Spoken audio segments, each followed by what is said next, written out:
Well, good morning, ladies and gentlemen. Thank you very much for joining us this morning. We look forward to having a very intimate and intense discussion on making regulatory reforms inclusive and sustainable. This is being jointly organized by SKOCH and CUTS International, two think tanks in their respective standing in the public policy space. We have with us Mr. Kochhar from SKOCH and Mr. Pradeep Mehta from CUTS International. Before I proceed to talk about the discussion, let me at this juncture invite Mr. Kochhar for his brief comments. Samir, you have to unmute yourself. I just want to take a minute to appreciate all the great work that CUTS have been doing over the years, and we are delighted to be a platform on which they have collaborated. Oftentimes, we find that in India, people have think tanks have very extreme positions in the sense they have very siloed view of things, and they like to talk to echo chambers.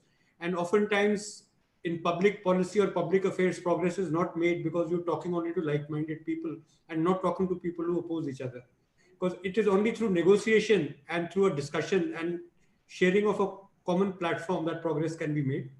Fortunately, we have been able to build SKOCH as an aggregation platform where all think tanks come, people with one point of view, people with another point of view, people with yet another point of view, and we try to help them talk to each other, negotiate in a congenial environment, document it, and try to make progress. So we are almost like a horizontal. We don't really deep dive into issues which are beyond our competence. And there we find that CUTS have been doing extremely good work in the regulatory space. We are wanting to learn from this collaboration. Inclusivity has been at the heart of what SKOCH has always done. And, we believe that unless and until the governance in India is participative and citizens' point of view is included, the development cannot take place. For many, many years, we've talked about and argued, and even Arun Maira is here.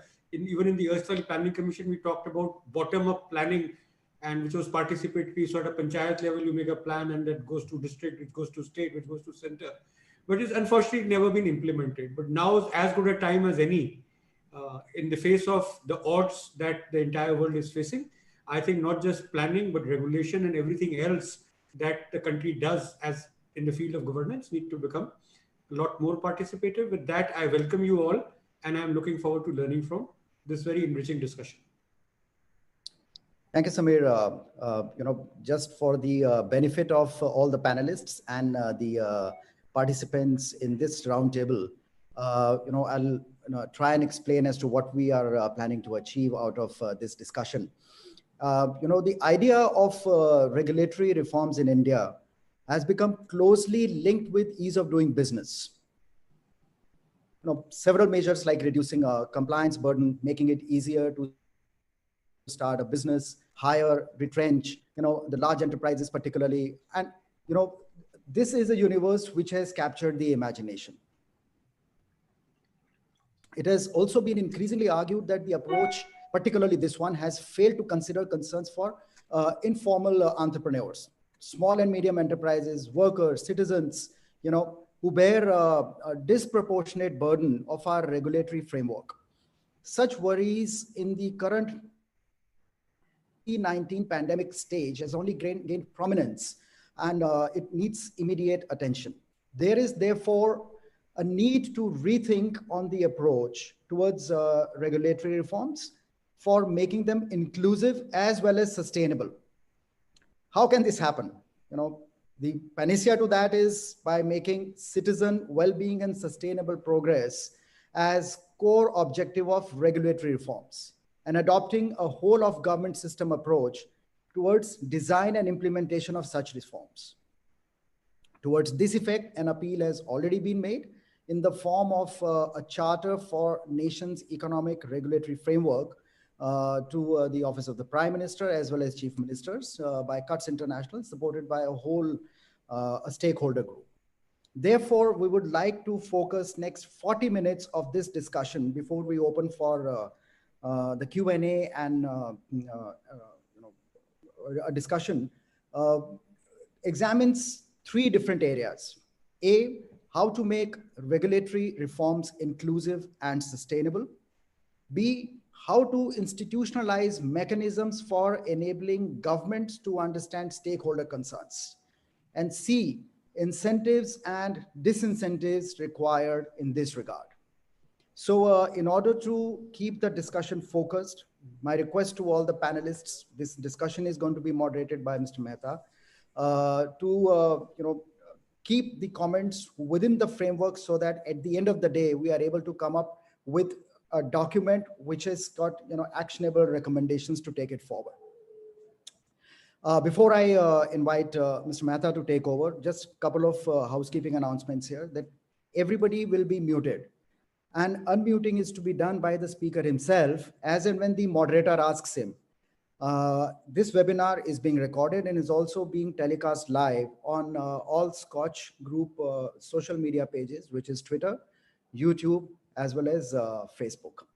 So with this, I hand over the mic to Mr. Pradeep Mehta. Thank you. Thank you, Kochhar. You made my task much easier by introducing the topic that we had in mind. But just one process-related comment, that while I'm moderating, I would request your tech people not to mute me, because I have to then have to moderate the event in a way that things can move on faster than otherwise. Having said this, I mean, you have pointed out something which I'd just like to repeat, and this comes from very recent speech made by Prime Minister Modi at the India Ideas Summit at the US India Business Council this last week, where he also spoke about ease of doing business, and in the same breath spoke about ease of living. Now, when you say ease of living, Gulsharan, you have already captured many other things. But when we look at, as you have seen in our appeal, we're fortunate to have two of my fellow architects of this appeal, Arun, Maira, and Ajay, Shankar here. And therefore, they will be able to add much more as to how we thought about this and how can we take it forward. Very rightly, I mean, if you find that the way our small entrepreneurs, micro entrepreneurs treated, it's quite a nightmare. A lot of the work which Rishi Agrawal is doing, some excellent work, and we're very pleased to have him here also, relates to large industries, medium-sized industries. But when it comes to small industries, it's really a nightmare quite often. And fortunately, and just to give an example, the government of Rajasthan has made life very easy for small and medium enterprises. If you want to start, for the first 3 years, there's no prior approval required. So you get rid of all the sort of prior approvals and so on. But having said that, I would like to reiterate the point which was made by Gulsharan is how can we make the reforms or regulatory reform more comprehensive, I would say, and not only sustainable and inclusive, by making the citizen well-being and sustainable progress as core objective of the regulatory reform, and adopting a whole of government approach. That is the other point. The trouble is that our government works in a very siloed manner, with the result that many things just don't move. If a shoe is pinching, the left shoe is pinching, the person who's responsible for the right shoe is not understanding what is happening with the left shoe. It's as bad as that. Now, the appeal has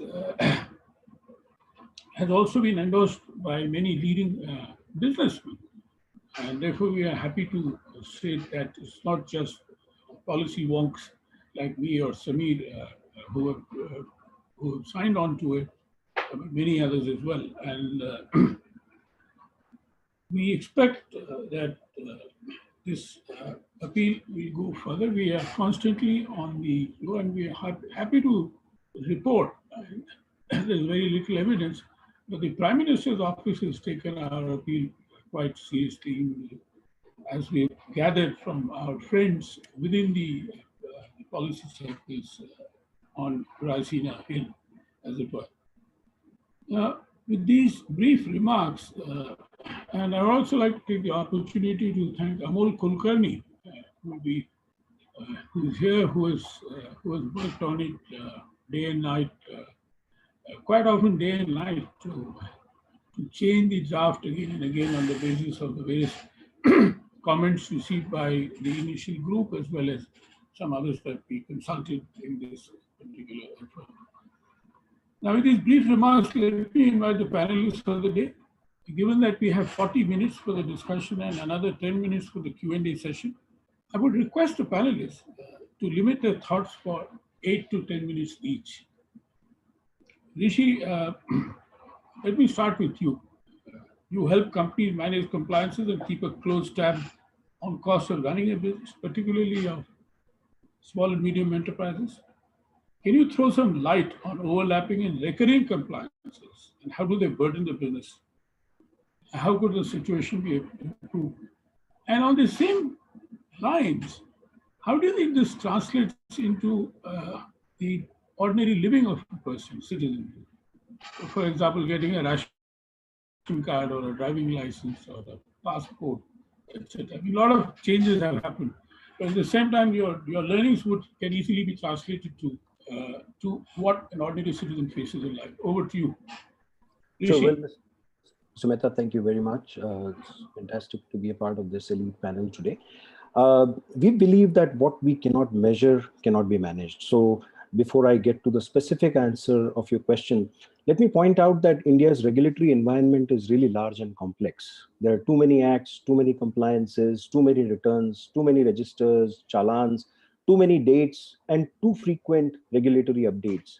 The ecosystem today has about 1,536 acts, 69,233 compliances, 6,618 different filings across central, state, and local laws across 28 states and 9 union territories.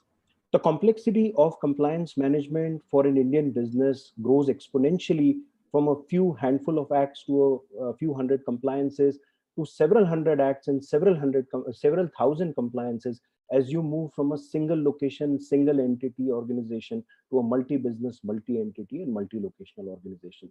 Now, we talked about the specifics of how complex and ambiguous our regulatory environment is. I'll give you some examples. There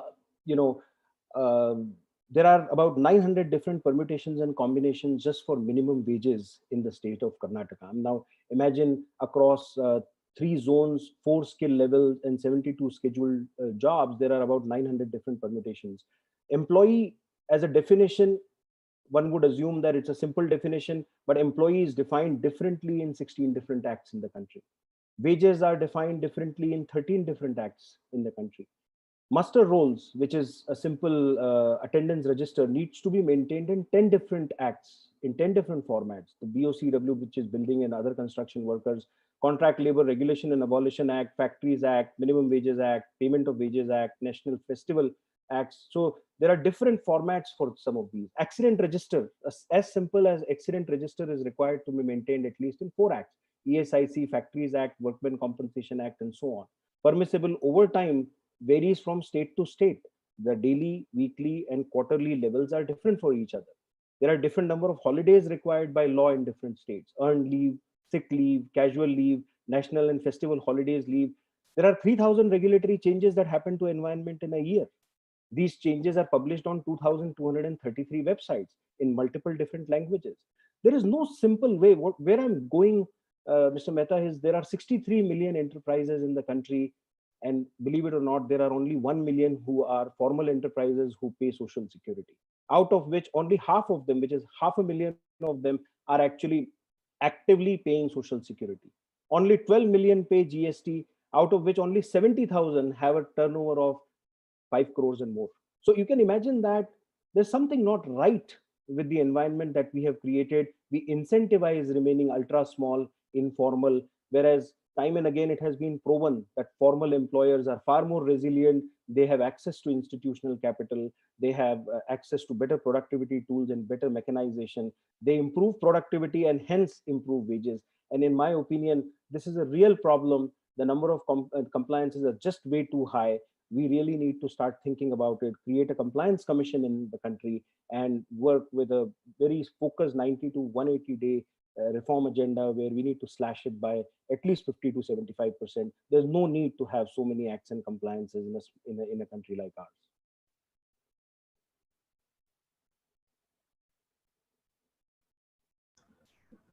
That was an excellent opening, except that the point which I had asked you was, only the other day we were doing a webinar on labor sector reforms, labor law reforms, etc.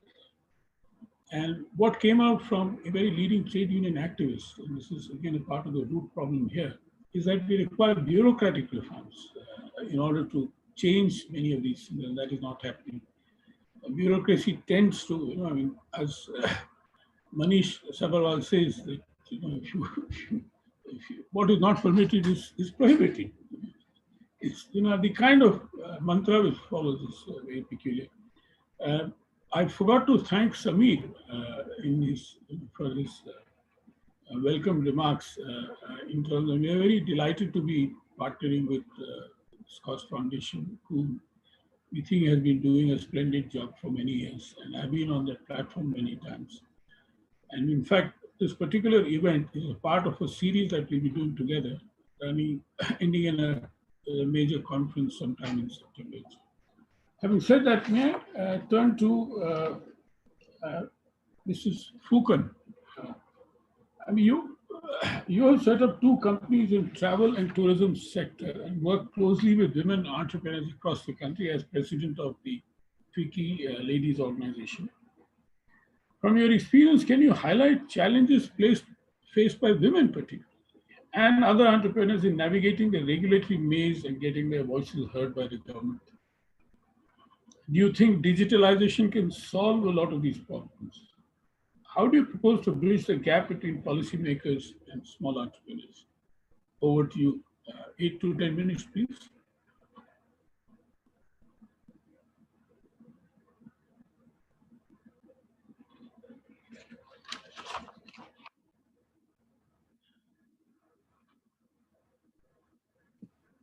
Deepak. I'm trying to unmute. Thank you. All right. So thank you for having me here, and thank you for wanting to listen to the other half of the population. In a country of 1.3 billion, 49% are women, but we find that there's only 8 million entrepreneurs who are women out of male entrepreneurs, about 50%, over 50% are male. So in those circumstances, and the fact that we do see in the economic survey of 2020 that 60% of India's women are still at home. They do unpaid labor and they do household work, but they're not being taken into the value chain. So we at FICCI work at 3 levels. Where we talk about women's inclusive growth, we're looking at the grassroots, the urban sector, and the corporate sector.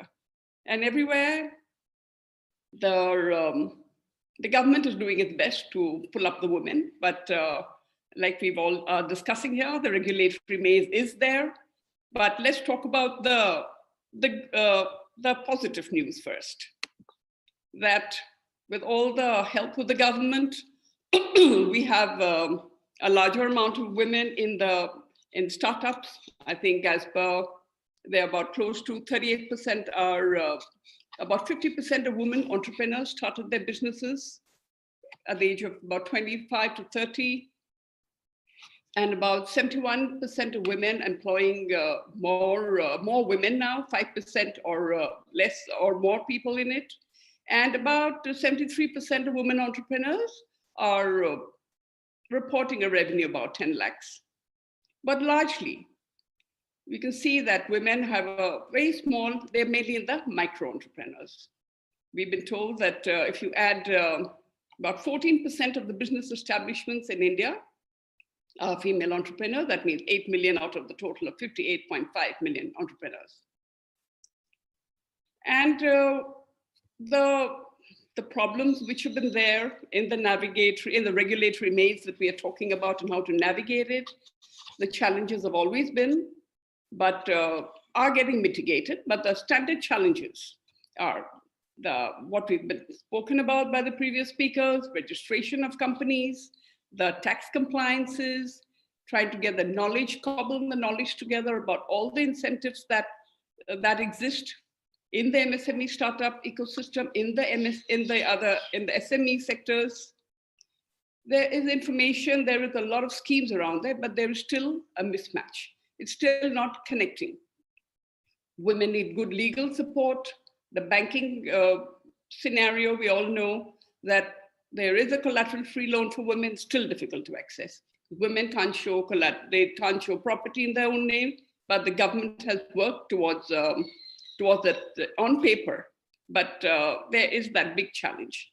And the others are the usual market linkages, which have failed, lack of organizational skills for women. They need more tools to financial and digital literacy. And women have also suffered from, traditionally, from the poor support systems, that they need a reliable care economy to be able to go out and work, hence India's statistics. Women need more health and business insurance plans. Women need to build the network. They need incubation for the ideas and the new startup horizon, and they need more mentorship. So from FLOW, from the organization that it's 36 years today, and I'm the 37th national president, we have been taking cognizance of this over the years, and we're working at different platforms. We have spoken to the government on the key issues which are right now in COVID times, looking at the sustainable livelihoods which are impacting women. We are not going into the whole, the gamut, but the key COVID impact analysis that requires to be done for our industry are where women are involved: agriculture, handloom, handicraft, and the small businesses, micro, nano enterprises, and the tourism, that sector that I belong to. We find that there are schemes aplenty, but like I said, the mismatch is the problem. So from us as a body for Women's Chamber, we are trying to bridge this and bring it to the government. We've been in touch with talking to the petroleum minister and asking for women-led enterprises to be given reservation in their in the rural state, urban, in the fuel stations that they have across the country. If they can give that outlet, which would help the NRLM as well to come in, National Rural Livelihood Mission. The whole problem everywhere we find is the market linkage. So if they have this outlet and women would help the other women, connect them through these fuel stations, outlets across the country, and be able to sell their produce, manage their work there. And we've asking for reservation for women in the distribution of the LPG, of CNG, where they're allowing the buying on the distributorship, and to be able to train them further in the deliveries and the training. The ministry had spoken about the Ujjwala Didis, what they call the beneficiaries, which was, I thought, interesting. When they gave out the free gas cylinders to the women, they also created an army of women who were there as the Ujjwala Didis, who could go home to home, help them with the gas installation, help them to do the technical, the upkeep of the cylinders, speak to the women of the house. And yeah, so that was another thing. So we at FLOW are also trying to, in our way, in the rural sector, adopt a village each. Out of my 17 chapters on the country. Can I ask you a very specific targeted question? All right. You find that, in dealing with the regulatory maze, women's are they discriminated against, or is there a separate treatment meted out to women entrepreneurs? I'll give you an example. This happened in Lucknow. A young lady entrepreneur was sanctioned a loan of 5 lakh rupees under the Mudra Yojana. Yes. And the manager said, I will only disperse the loan when you give me 50,000 rupees. And she was crying when she was narrating the story to me. I'm giving an example. Yes. This could have happened even if she was not a woman. Exactly. It has happened. This is one serious problem in our country is corruption. And but that's a 70-year-old history behind it. So that's what I would like to address it with a bit of optimism, because I'm sitting in we are running out of time, actually. All right. So quickly to tell you about the tourism industry, which I also come from. And the government has expanded the ambit of MSME to now include the services sector as well. So manufacturing and services sector has been broadened under MSME. So in the tourism sector, about some 30% are still out of the net because they are still not qualifying. So for that, I would urge the government that, and as government of Assam asked for all the tourism stakeholders to give them the data of their direct employees that they have in their companies. That was given to them. But we understand in Bangladesh, they gave 2,000 rupees per month directly into the bank accounts of the employees. That also helped them to survive all these months of shutdown. But that hasn't been the same here. Thank you very much. That's something they should take note of. Thank you very much. We have to move on. Yes. Very good, excellent remarks. Over to Ajay Shankar. Ajay has been in the government, worked closely with policymakers in designing regulatory frameworks, and have also chaired an expert committee on the subject with whom we had interacted. Where do you think we have fallen short or failed in designing an inclusive, comprehensive, and sustainable regulatory framework which can take into account all stakeholders, particularly the workers, small and informal entrepreneurs? How do you think we can move from here? One important issue which came up, Ajay, the other day is the disrespect of workers. You know, there is very little respect to workers. But that, of course, is not a regulatory issue, except it's an issue of a behavioral issue of industrialists. Over to you, Ajay. Thank you, and I must compliment you for widening the canvas of the discussion beyond ease of doing business to also include ease of living. A couple of preliminary points. One is that regulations emerge from laws or from government programs. And on both, we have an excess, as was pointed out so well by the first panelist. There is a particular history of colonial administration and administration of the last so many years, where all wisdom resides in those who wield power or hold office. And the process of consultation with stakeholders has been weak, historically very weak. It has improved, but it is still quite weak. In the expert committee, which I headed, echoed what has been one of your passions and missions for many years, is the regulatory impact assessment. Now, there is lip service to it, but I have yet to see the process getting actually in motion in some meaningful fashion. And part of the problem, in addition to the problem of bureaucratic attitudes, is that this work is not glamorous. There is a lot of crossing of T's and dotting of I's that has to be done. And people who are looking at success in the short run and recognition, both civil servants and political leaders, this doesn't seem to fit into that incentive matrix of something dramatic which shows them in a good light. How difficult the situation is, I would highlight by one recommendation that was there in our report, and which is that we need a Wikipedia kind of process to just put in the public domain all the rules and regulations that exist. Because I discovered that ministries couldn't give me a decent inventory, and nor could big businesses, because somebody lower down the hierarchy would handle this, and they didn't quite know all the number of rules and regulations and compliances that that firm had to deal with. So one of the strange recommendations, I never thought I'd make a recommendation of this kind, is that we need an open source Wikipedia type of platform where we get incremental wisdom about the number of regulations that are there.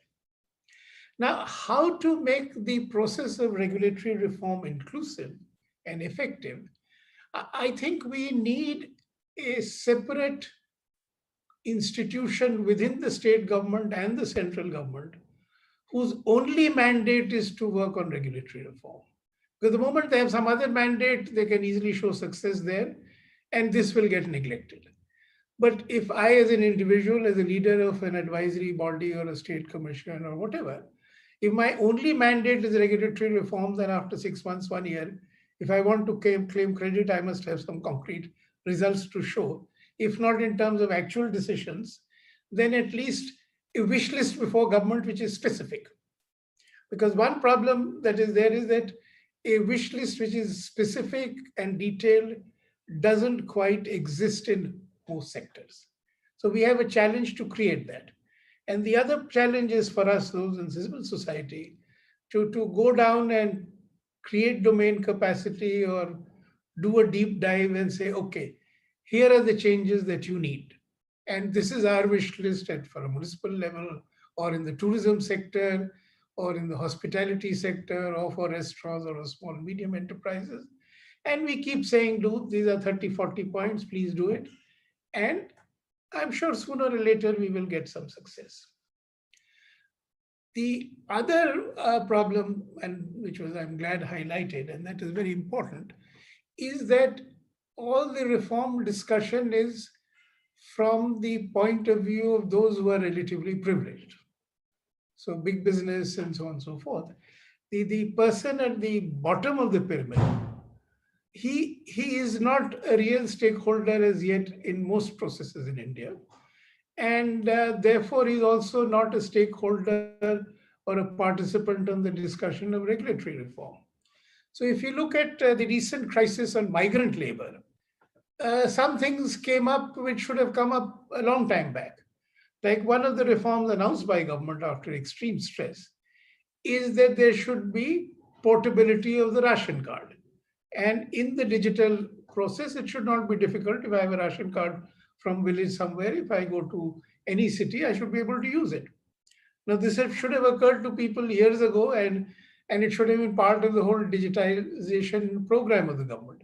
But it needed this extreme human stress for this issue to get highlighted and the logical decision to get taken. So those who are at the bottom of the pyramid have no voice. And they're also not organized to think or have voices. So I think the responsibility on people like us in civil society is a bit higher to engage with them and think on their behalf and articulate their needs and get their buy-in on that. I mean, a lot of people have done very good work in the handicraft and handloom sector and artisanal sector, and there some wish list does emerge from NGOs that please do this, and life would be much better. But at the bottom of the pyramid, in terms of the urban worker, the micro enterprises, the self-employed, those who are street vendors or those who are trying to do something in the lower areas, the voice is very weak. And then the voice from the point of view of citizens and the ease of living, that voice is even weaker. So if I were to take just one example, air pollution in Delhi is so bad that we have a health emergency and we are being criminal to ourselves. But the articulation that this is a crisis, that these are the facts, we need to do something, has been surprisingly weak. And so because of that weakness, we have a government program which talks of an action plan, not a mission, and talks only of 25-30% reduction in air pollution, rather than saying that in 5 years we'll get clean air. So on the environmental side, all of us pay a very high price. but the articulation of civil society is not there. And if the articulation is good enough, we will present before political leaders and ourselves as citizens the trade-off between money. Do you spend so much money on air pollution, or do you spend so much money on flyovers? So that kind of discussion will become much better if some more detailed work takes place. Thank you. Thank you very much. I think this is, the point which you're making is something which our elected representatives should be engaged in. The councillor, the punch, etc., including MLAs. It's not, you don't have to go to an MP. But what we do find is that the political machinery has also become so uncared. They only come at the time of vote to come and talk to the people. I'll give you a small example. There is a gardener in my colony who comes from Bihar, and he could not get a cylinder under the Ujjwala Yojana because his Aadhaar card was there from Bihar. Now that doesn't stop him from proving his point that he's here. But this is how it is. So until I could help him, but otherwise he was burning firewood all the time. I'll just give you one small example as to how officials treat them. And I will end because there are 3 questions. So the last one I would like to also address, which is incentives and disincentives. So now we have rankings of the World Bank on ease of doing business. Now Niti Aayog has become very fond of ranking people on all kinds of indicators and competition of states. So if as civil society we could generate a matrix by which we could rank people and go public, that on regulatory reform, these are parameters, this is how you are faring, we are open to correction, maybe we've done injustice to you, we're not being fair. But when it comes into the public domain, then the problem of the MLA and the MP and the minister taking it seriously will, to some extent, start getting addressed. Because I would not like, say, as Rajasthan or our government in Delhi, to be at the bottom of some ranking on regulatory reform. I'd like to be somewhere on top. I may game the system, I may do cosmetic things, but at least I'll start paying attention to it. Today, nobody pays attention.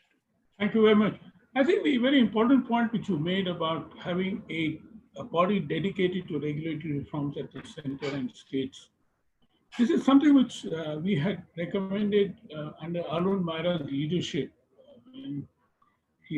So had our expert. Yeah, also. Yeah. No, I know. I'm coming to Arun Maira, so I'm just trying to draw a linkage between what you said and what we had done under the leadership of Arun Maira when he was member of the Planning Commission. They developed a national manufacturing plan, and there was a separate big section on business regulatory reforms, including the recommendation that state level and central level bodies should be set up. Now, of course, we have since evolved with that, and we are now request Arun to tell us that how difficult it is to make different government departments to listen to each other and work with stakeholders. You have written excellent books also. Yet you have called for a whole of government systems approach to regulatory reforms. How do you think this approach can be implemented? Why would different government departments come on board? What incentives and or disincentives do we require to make this happen? Over to you, Arun. Well, thank you very much, Pradeep, and thank you. And Samir, it's a pleasure to be with you and Gursharan. Your seminars have always, when I've been able to attend them, given me a lot of food for thought. And Samir, I've also enjoyed just very good food also with you. So I'm missing all that. And Pradeep, thank you for setting this up. Yes, Pradeep, I did, in the time I was in the Planning Commission, delve very deeply into these questions about the process of devising the required regulations. And then the question comes of the purpose of the regulations. And so here we are, many years later, still saying that we haven't been able to do it. So I've reflected on why not. But I must note that there's a change of seasons, a change of paradigms underway. And my favorite poet, Robert Frost, has a lovely poem about the change of seasons in Boston, where I lived many years, where he says in the month of April, when you think you moved from winter into spring, suddenly there's a snowfall again, and you're not sure whether you're still in winter or you have got into spring. I'm noticing in the last few months, especially because of the pandemic, but even before that, for a few years since particularly the financial crisis, that there were signs of a new season and that the old season might pass. The Prime Minister's speech that you have referred us to is one indication. It's like maybe there will be a new season now, where he has put right up front on the top that ease of living must be at the same level as ease of doing business. So that's very good for once, that rather than as usually the platitudes were, let's focus on ease of doing business, and somewhere at the back, we hope that it will also help to improve the lives of and livelihoods of people. So he's put it alongside, but then in the same speech, he talks about what he's celebrating, that, you know, we moved up so many ranks on a very flawed measurement, as Ajay pointed out, of ease of doing business. So if we are, as Gursharan said at the beginning, we manage what we measure. If what we are measuring is the wrong thing, and we are being very smart as managers and economists and bureaucrats in devising, you know, methods and policies towards improving the wrong thing, and I'm just for the sake of saying that the paradigm shift, that improving ease of business as the goal is the wrong thing. Prime Minister himself says, let's talk about ease of living. And this brings me to the very important points that Gurshan, you asked us to concentrate on, is how to institutionalize processes for understanding stakeholders. And this is what I find is the problem. It's not just with the bureaucrats, mind you, it is with our think tanks also. The processes that we use are not designed to really listen to people who talk about other things than we think are important. And they talk not in numbers perhaps, and they talk in phrases which don't seem, you know, educated to us. But that is what we have to develop processes for, to listen, to deeply listen to, especially those who have been marginalized in the policy space, and also, as we can now see, in the economic development process the last few years. So I want to talk about that there is also, I noticed, a shifting of seasons within the processes of policy making, the so-called science of policy making and economics, that economists themselves are questioning that do they have the science to really understand the world? They made it too scientific from their perspective, too much based on numbers. And if it's based on numbers, then it will be focused on those things that they can find numbers for, and not those things which are fuzzy, like I say, what is well-being? What is ease of living? And whose ease of living? It's not the business person's ease of living we're talking about. We're talking about the people who may not be in business at all, have no chance of being in business, the citizens of the country. So there is their voices, and what language do they speak? What are the numbers we should be looking at? Unless I'm going to say, the policymakers stop asking the think tanks to give them good scientific studies of the problem, we will not change how policy is made and how it needs to be made to really improve the well-being of citizens and the quality of the environment in the country. I was just reading just this morning a book written by Mervyn King, the former governor of the bank in the UK, and another economist. And they point out that the best strategy advice that they have seen reading business strategy books and policy strategy books is one which says is that the first thing that you must ask before you design a strategy is to understand what is going on.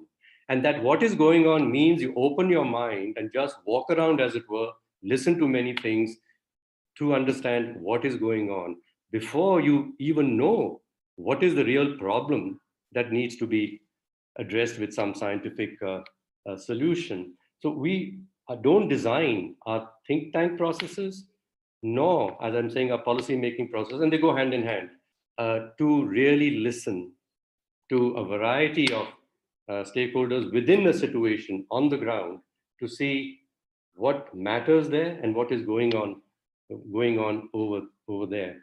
I'm going to come back to request both Sameer and yourself, Pradeep, because you have a role to play at this time in India. You are both Indian think tanks, and as Sameer said, he has always been saying, I don't take a stance, whether it's favoring trade or favoring labor laws or favoring something. Bring people together to put many perspectives together to see the whole beast, as it were, the whole government's requirement to solve, and put that together. And Pradeep, you, I know, have been getting to the ground and to hear the voices on the ground to do this. So there is an opportunity for us in India to create a competency to deliver against what I'm very fearful of. We can create those cells, like we've asked, and Ajay's asked, and we had asked Pradeep earlier, in the state governments and even in the center, to focus on regulatory reform. But if they are going to do regulatory reform the same old ways that we think policies should be made, or the environment first understood, we'll make a mess, a further mess. So we have to improve ourselves and orient ourselves to help those bodies, if they are so created within the governments. Hearing Ms. Phookan, I thank you for being one woman here and hearing you. What you said again touches me. See, as you said, there's so few women in the participation in the policies.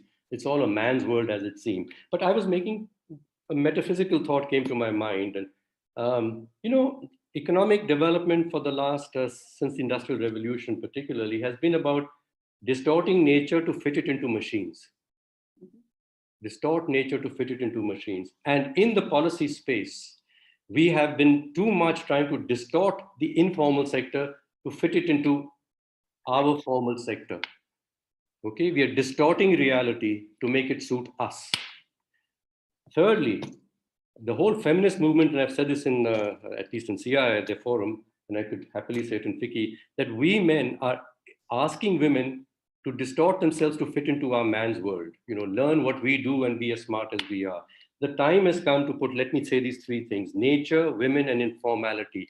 That is the real world, and that is a world which sustains itself inclusively. So on the other side, we've got the formality, the men, and the machines. The paradigm has to shift. And we must listen far more to women talking about life. Women give life.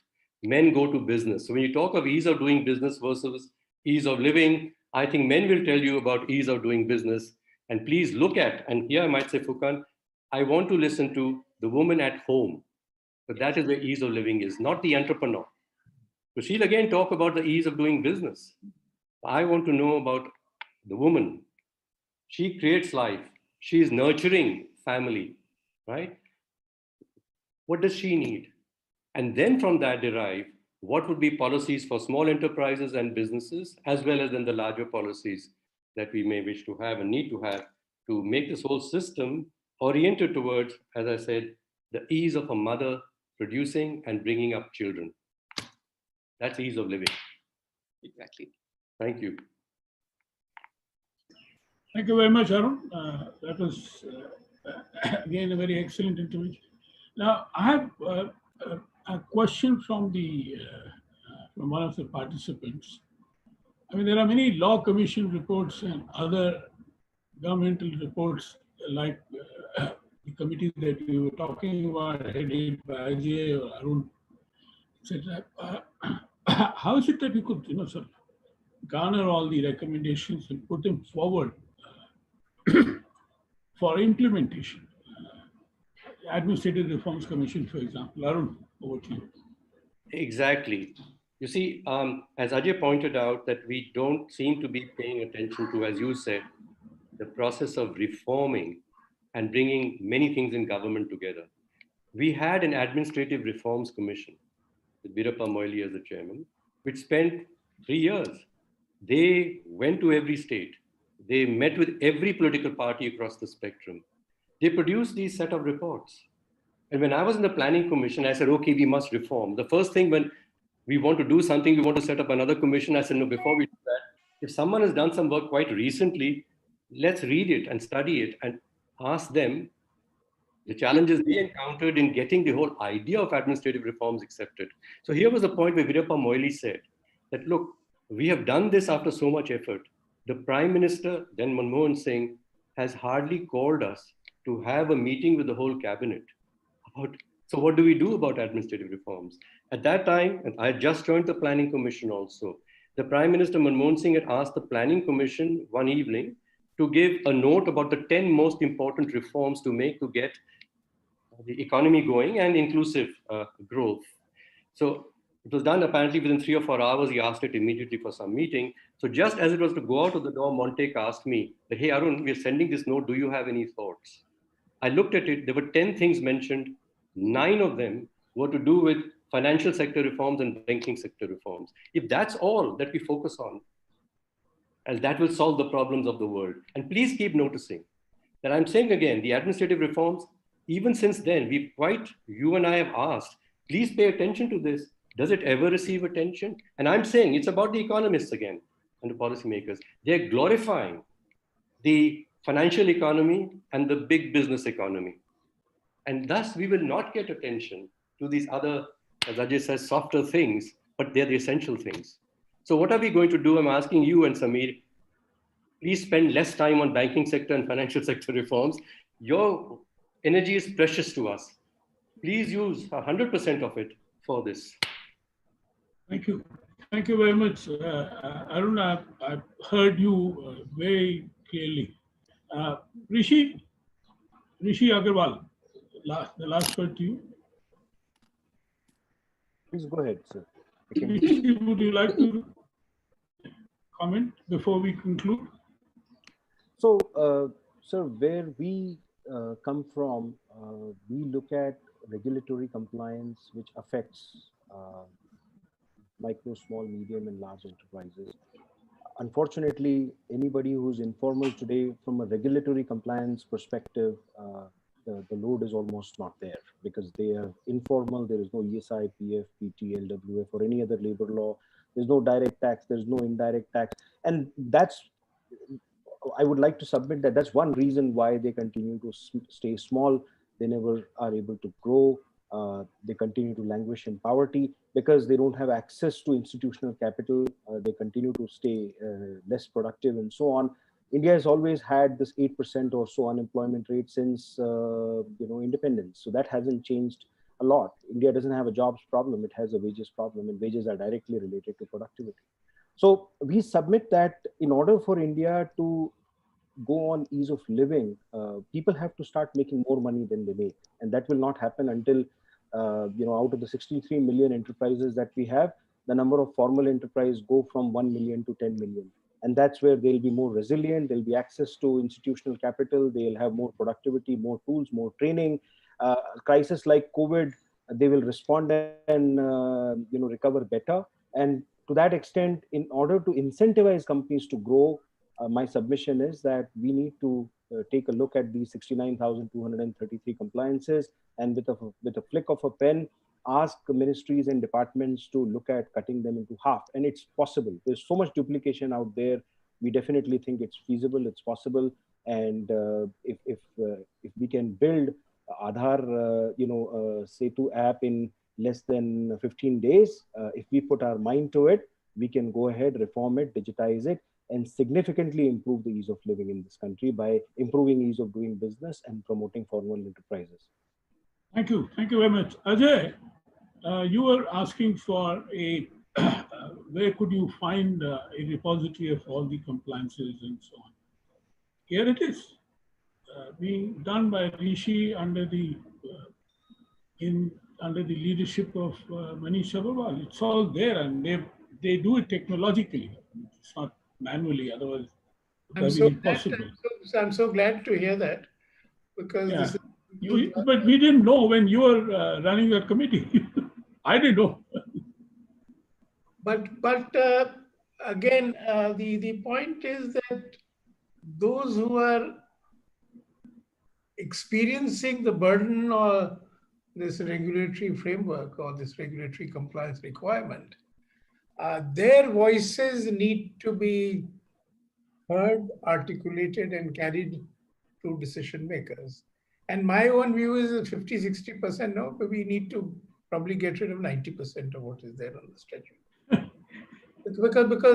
Because you see, we have settled into an equilibrium where those who have to enforce regulations are very happy, because the space it has created for rent seeking or corruption or harassment is huge. And if you look at this awfully tragic incident which happened in Tamil Nadu recently, where the two people died in police custody. Yeah. I mean, clearly there was this regulatory violation that probably the shop was being run where it should not be run, because all roadside shops in India are being run illegally because none of them have formal permissions. As having handled this business of unauthorized construction, I had this conversation with a very wise boss who said, well, Ajay, you are right, unauthorized construction must go, but do you really want to demolish 2/3 of the city of Delhi then?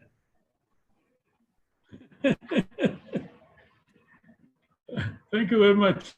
Jahnabi, Ms. Phookan, last word to you. Arun spoke a lot about the issue that you had raised. And would you like to respond as your last words? I certainly would. And thank you very much, Mr. Maitra, for taking cognizance of the other half who hold up half the sky. I leave you with another industry that I come from, the handloom industry. Because this is the informal, the disorganized sector which is sustaining this country. It is the rural economy that is still feeding us now in COVID times, especially in Assam in the flood times. So, gentlemen, look at this. 90% of the world's handlooms come from India. This sector employs 1 crore Indians, largest number after agriculture. And 72% of this are women. And in my own state of Assam, we have the highest weaver households in the country at almost 10.9 lakh households. Out of this also, 77% are women. Yet they are struggling in this ecosystem. Now with the flood in COVID times, there were no sales. They are literally out on the streets. In floods, they're even worse. But some states have done much better than us. Though we are the largest weaver households, is where they've been more organized under the corporate societies, like Goa, Kerala, for instance. So the government needs to do way more for this. There are lots of, there are a lot of schemes on paper, but it's still not a connect. I think it's a time for the nano enterprises to come up.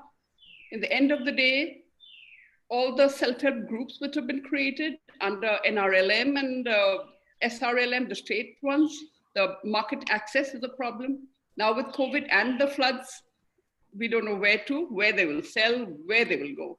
And this is the time when the backward and the forward integration has to come from the entrepreneurs. And I do see in the rural economy, there are more startups coming up, in the IT as well. People are concentrating on rural ideas. Hopefully this is going to be the engine of growth, and very positive that it'd be sustainable livelihoods for women, which will really hold us going. And from Fiki Flow, we've tried to work on this. So we've consulted with a Dutch consulting agency and working with women-led enterprises in all our chapters in the country, that wherever there are such enterprises, to help them scale up. So women can survive there. In my own state of Assam, with the Areca nut machinery, which creates the biodegradable plates, are being exported now. And that's also giving an income to women in different areas. So maybe we all have to, with the migrant labor, people going back to the small towns and villages, this is what we are still, everyone out of that whole network of the regulatory maze that you're talking about. Gentlemen, there's a whole lot world left behind. And believe me, they're on their own and they're struggling to get there. That is what we are looking at. Thank you very much. There are two important issues raised by the participants. One is, can we suggest that every law must have a regulatory impact assessment annually? That could be done by the think tanks or Niti Aayog. I think that is something which we have recommended on a regular basis. In fact, not only that, we have also recommended a sunset clause in our laws, that unless they are revalidated, the law extinguishes. We don't seem to move anywhere. Now, an important point which has been made by one of the participants is that what is it that we can sell to politicians in terms of what's in it for me, in terms of regulatory reforms? How is it, so that we are able to get the politicians' attention and to push forward the regulatory reform agenda? That I think is very crucial.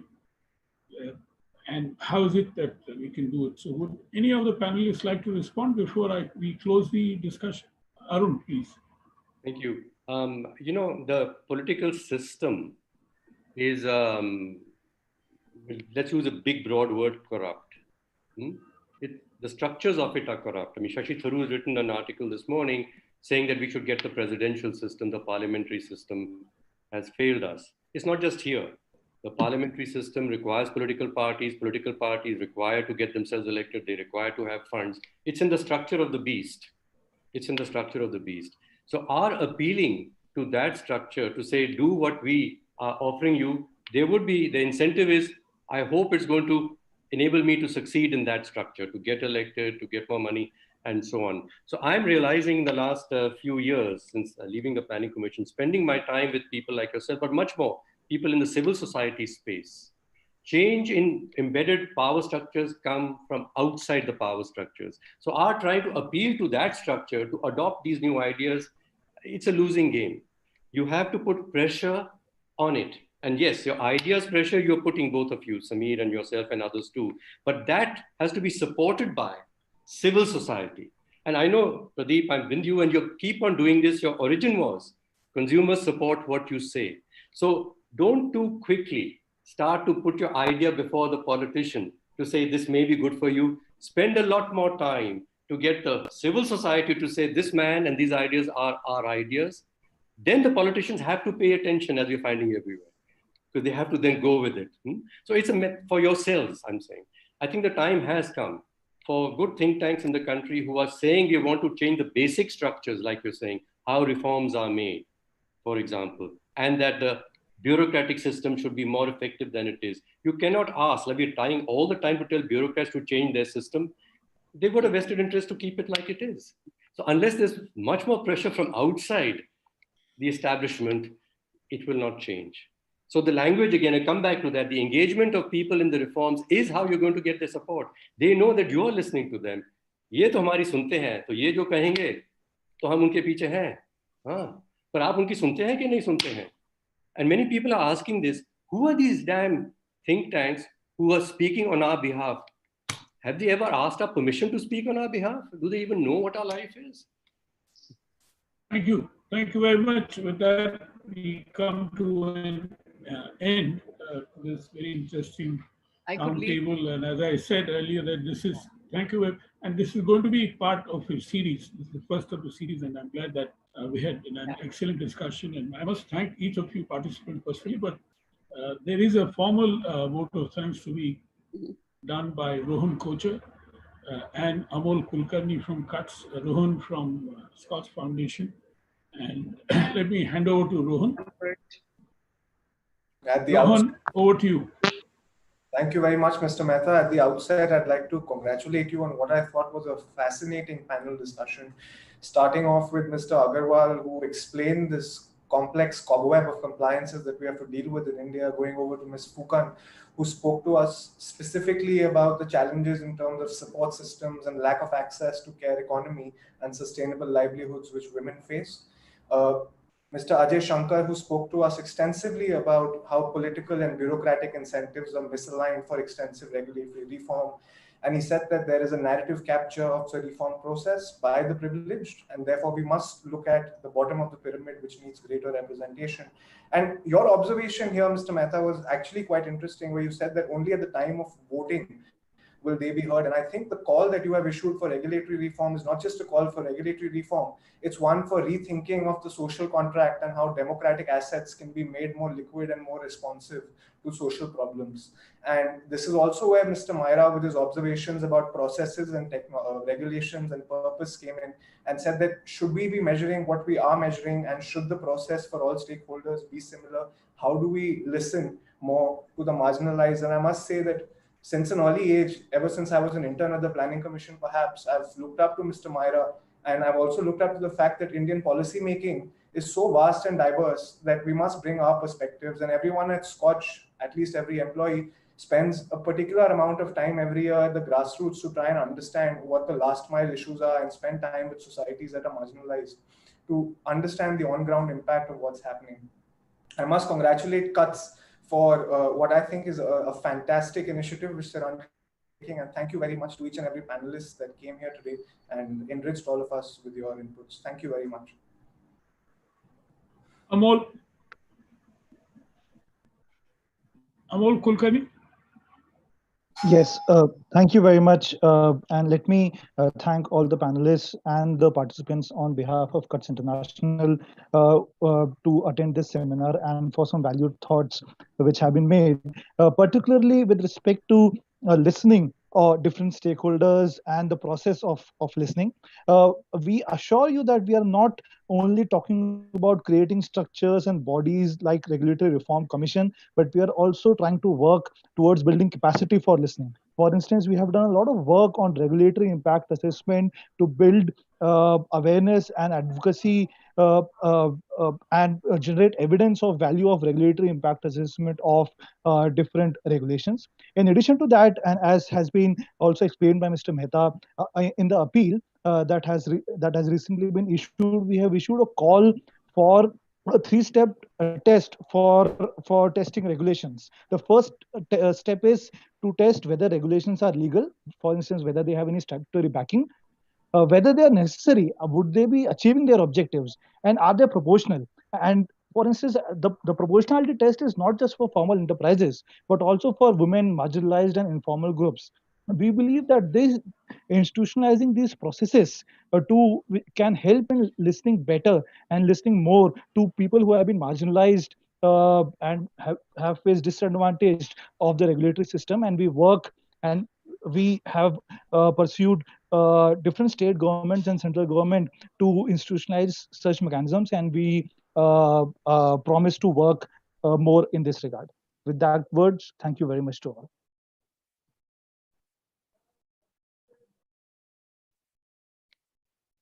Thank you, Gursharan. We can close the meeting.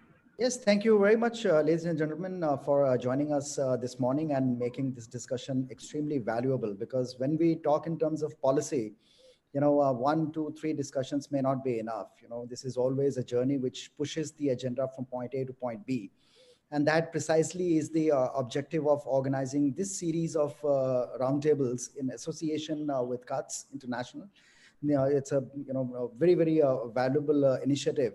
And at the end of not only each of the discussions, but also the distillate that we arrive at the end of the series, I'm sure it's going to lead the way for a whole lot of stuff to be followed up in future and making the regulatory reforms viable and acceptable. Thank you very much once again, and see you soon. Thank you very much, gentlemen. Goodbye.